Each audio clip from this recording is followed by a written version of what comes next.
Hello student.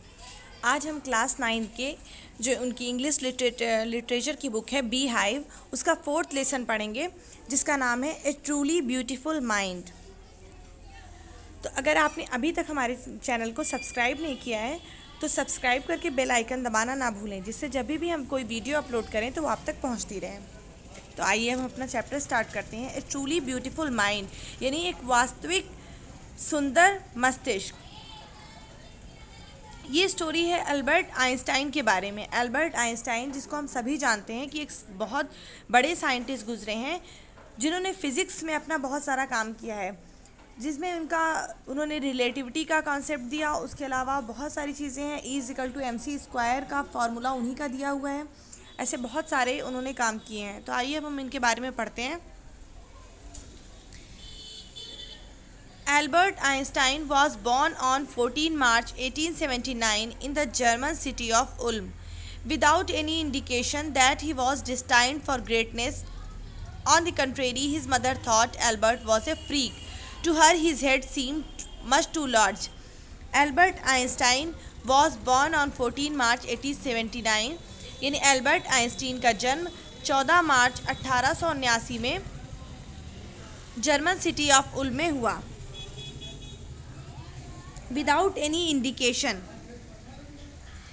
that he was destined for greatness. Without any indication यानी बिना किसी संकेत के कि उसका महान बनना नियत है। ग्रेटनेस मीन्स महान बनना, डिस्टाइंड मीन्स नियत, कि उसका महान बनना नियत है। ऑन द कंट्रेरी यानी इसके विपरीत, कंट्रेरी मीन्स विपरीत। His mother thought Albert was a freak. Freak means होता है सनकी। इसके विपरीत एल्बर्ट की माँ सोचती थी कि वो एक सनकी था।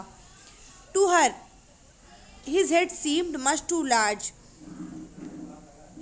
उसकी माता जी को उसका सर बड़ा प्रतीत होता था। सीम्ड मीन्स प्रतीत होता, यानी उसकी माँ को लगता था कि एल्बर्ट आइंस्टाइन का जो सर है वो बाकी लोगों के कंपेरिजन में बड़ा है। At the age of 2.5 means ढाई साल की उम्र में Einstein still was not talking. Talking means बात करना। आइंस्टाइन अभी भी बात नहीं कर रहा था। When he finally did learn to speak he uttered everything twice. When he finally यानी जब अंत में did learn to speak means बोलना सीखा। जब अंत में उसने बोलना सीखा, he uttered everything twice. He uttered means बुदबुदाना या बोलना। एवरीथिंग ट्वाइस वो हर चीज़ को 2 बार बोलता था। Einstein did not know what to do with other children. Einstein नहीं जानता था वॉट टू डू, क्या करना है, विथ अदर चिल्ड्रेन, दूसरे बच्चों के साथ क्या करना है। And his playmates called him brother boring. And his playmates यानी उसके खेल के साथी, कॉल्ड हिम बुलाते थे, ब्रदर बोरिंग उसे उबाऊ भाई बुलाते थे। So the youngster played by himself. इसलिए छोटा बालक, यंगस्टर मीन्स छोटा बालक, इसलिए छोटा बालक स्वयं के साथ खेलता था, यानी वो किसी के साथ नहीं खेलता था, अलग खेलता था। Otto Neugebauer the historian of ancient mathematics. Otto Neugebauer यानी प्राचीन गणित के एक इतिहासकार थे। Otto Neugebauer told a story about the boy Einstein.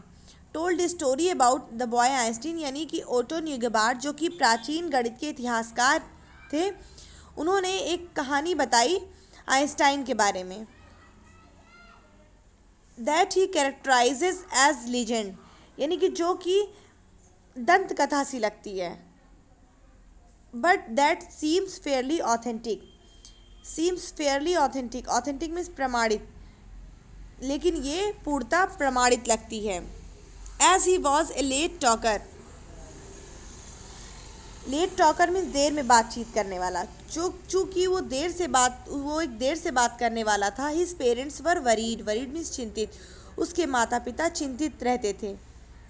At last यानी अंत में। At the supper table one night, supper means रात का खाना। एक दिन रात के खाने की मेज़ पर ही broke his silence to say, उसने अपनी साइलेंस मीन्स चुप्पी, उसने अपनी चुप्पी तोड़ी। टू से कहने के लिए, the soup is too hot, soup बहुत गर्म है। Greatly relieved his parents asked why he had never said a word before. Greatly relieved यानी अत्यधिक चिंता मुक्त होकर। रिलीव्ड मीन्स चिंता मुक्त होना। अत्यधिक चिंता मुक्त होकर हिज पेरेंट आस्क्ड, उसके माता पिता ने पूछा, Y he had never said a word before, कि इससे पहले उसने एक भी शब्द क्यों नहीं बोला। एल्बर्ट रिप्लाइड, तो इस बात का एल्बर्ट ने क्या उत्तर दिया। Albert replied, because up to now everything was in order, क्योंकि अभी तक सब कुछ व्यवस्थित था। यानी जब तक सब कुछ व्यवस्थित रहा एल्बर्ट आइंस्टाइन ने कुछ नहीं बोला।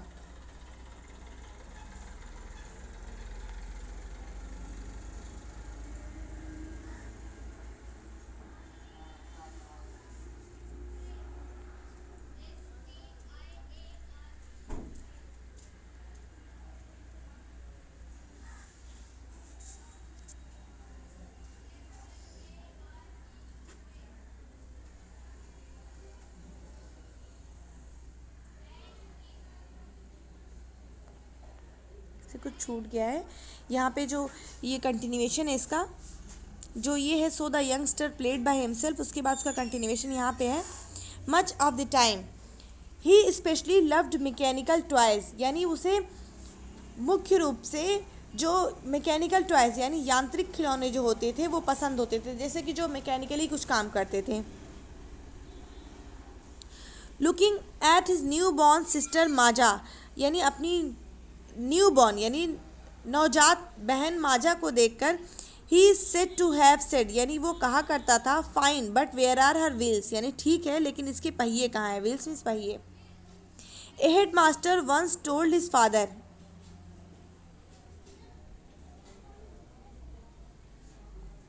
A headmaster once told his father that what Einstein chose as a profession would not matter, यानी एक बार एक प्रधानाध्यापक ने उसके पिता से कहा that what Einstein choose as a profession, profession means व्यवसाय, कि आइंस्टीन व्यवसाय के रूप में चाहे जो ले ले, would not matter, इससे कोई फर्क नहीं पड़ता।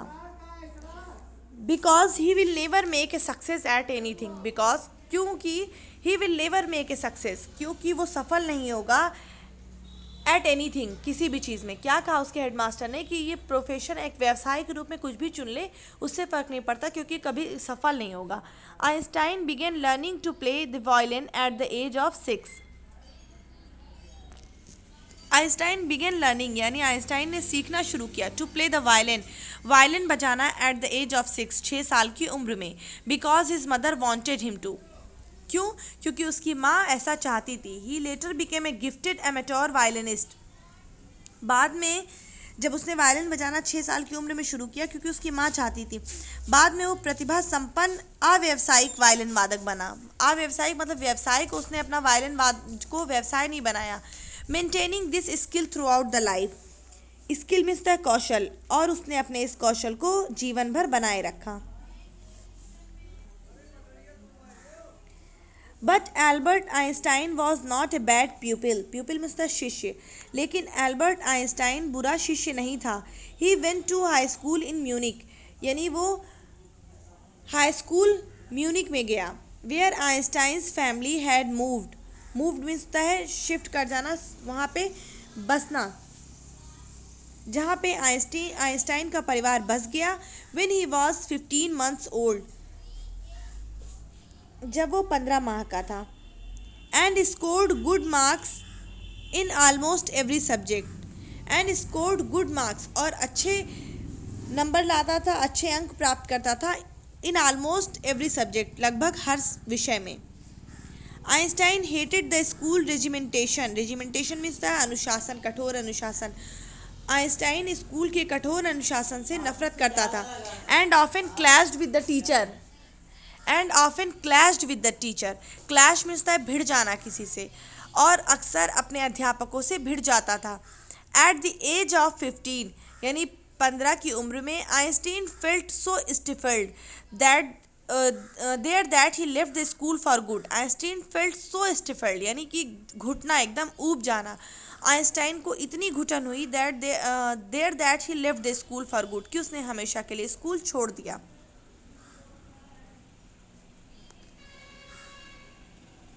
The previous year Albert's parents had move to Milan, यानी पिछले साल जब एल्बर्ट के माता पिता मिलन में बस गए and left their son with relatives and left their son और छोड़ दिया देयर सन अपने पुत्र को विथ रिलेटिव्स रिश्तेदारों के पास।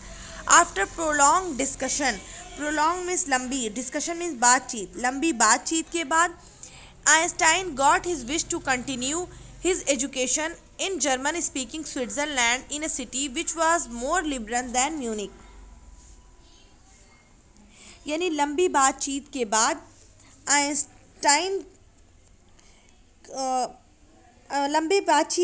आइंस्टाइन की जर्मन भाषी स्विट्जरलैंड ऐसे शहर में जो म्यूनिक से अधिक उदार था, वहाँ पे उसकी अब शिक्षा जारी रखने की इच्छा पूरी हुई।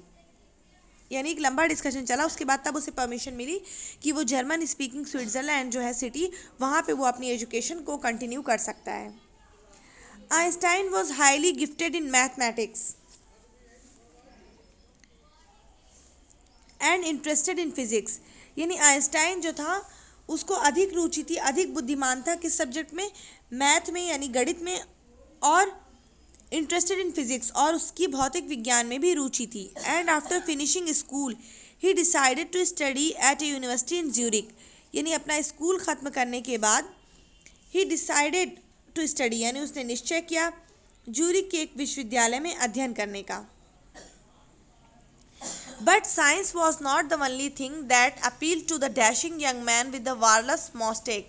यानी केवल विज्ञान ही ऐसी चीज़ नहीं थी जो उस वालरस होता है, दरियाई घोड़े को बोलते हैं, जो वालरस सी मूंछों वाले उत्साही नवयुवक को आकर्षित करती थी। यानी कि सिर्फ विज्ञान नहीं था जो उसे आकर्षित करता था, कुछ और भी था जिसने उसे आकर्षित किया।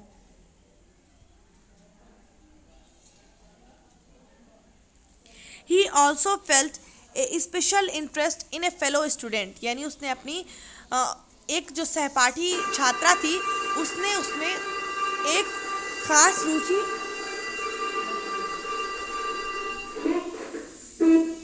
उससे अपनी एक सहपाठी छात्रा मिलेवा मैरिक जो थी उसमें उसे एक खास रुचि हुई। मिलेवा मैरिक उसका नाम था। whom he found to be a clever creature, जिसमें उसने क्या प्राप्त किया, एक क्लेवर क्रिएचर यानी चतुर प्राणी। The young Serb had come to Switzerland because the university in Zurich was one of the few in Europe where women could get degrees. This young Serb यानी जो सर्ब की थी, तो इसलिए ये युवा SERB had come to Switzerland, Switzerland I because क्योंकि the university in Zurich was one of the few कि जो ये विश्वविद्यालय था ज्यूरिक में, ये कुछ में से एक था where women could get degrees, जहाँ पे स्त्रियां उपाधि ले सकती थी। डिग्रीज में था उपाधि। Einstein saw in her an ally against the Philistines. यानी आइंस्टीन ने उसमें देखा, एलाई मीन्स होता है मित्रता पूर्वक व्यवहार करने वाला, सहयोगी। आइंस्टाइन ने उसमें एक सहयोगी देखा अगेंस्ट द फिलिस्टाइंस, दूसरे फिलिस्टाइंस के विपरीत। Those people in his family and the university, जो लोग थे उसके परिवार में और विश्वविद्यालय में, with home he was constantly at odds. Odds means है असहजता, जिससे वो लगातार असहज रहता था। यानी जो उसने उसमें मतलब बाकी लोगों के साथ वो असहज रहता था, लेकिन उसमें जो युवा सर्ब थी जिसका नाम था मिलेवा मैरिक, तो उसमें उसने क्या देखा, एक सहयोगी देखा, एक मित्र देखा। The couple fell in love, couple means युगल यानी जोड़ी, इस युगल को प्रेम हो गया।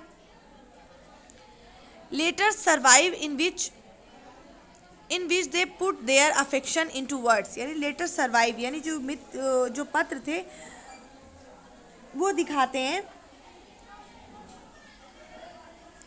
जिसमें उन्होंने अपने जो भाव थे उनको शब्दों में रखा। Mixing science with tenderness, tenderness means सहानुभूति, और सब तो उन्होंने क्या किया, अपने प्रेम को विज्ञान और सहानुभूति के साथ मिला के उसके मिश्रण को अपने शब्दों में रखा है। रोट आइंस्टाइन ने लिखा, how happy and proud I shall B. यानी कितना खुश और प्रसन्न मैं हो, कितना प्रसन्न और गौरव मुझे होगा या गर्व मुझे होगा, I shall be when we both have brought our work on relativity to a victorious conclusion. यानी कि जब हम अपने कार्य को एक सफल निष्कर्ष तक ले जाएंगे, हम जब अपने सापेक्षता के कार्य को एक सफल निष्कर्ष पर ले जाएंगे। तो ये हमारा 7 पैराग्राफ तक कंप्लीट हो गया। हम अपने 8th पैराग्राफ जो हमारा नेक्स्ट पैराग्राफ है उसको हम अपने नेक्स्ट वीडियो में पढ़ेंगे। Thank you.